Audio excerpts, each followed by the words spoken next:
رؤیت ہلال کے بارے میں منجم کے قول پر اعتبار نہ کرنے کا بیان۔ رؤیت ہلال کے بارے میں منجم یعنی ستارہ شناس کی بات قابل اعتبار نہیں ہے، لہٰذا ان کے حساب کی بنا پر لوگوں کو روزہ رکھنا واجب نہیں ہے، اور نہ اس پر روزہ واجب ہوتا ہے جو ان کے قول کی تائید کرے، کیونکہ شارع علیہ السلام نے روزہ کی مقررہ علامتوں کے ساتھ وابستہ کیا ہے جس میں کوئی تبدیلی نہیں ہو سکتی، اور وہ علامتیں ہلال رمضان کا نظر آنا یا ماہ شعبان کے 30 دن کا پورا ہو جانا ہے۔ منجموں کا قول خواہ کتنے ہی دقیق نظریات کی بنا پر ہو، تاہم اس میں قطعیت نہیں پائی جاتی، کیونکہ اکثر اوقات ان کی رائے باہم مختلف ہوتی ہے۔ اس بارے میں ائمہ کی یہی رائے ہے، البتہ شافعیہ نے اس سے اختلاف کیا ہے۔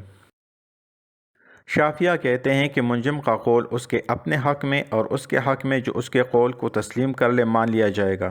اس کے کہنے سے بقول راجح عوام الناس پر روزہ واجب نہ ہوگا۔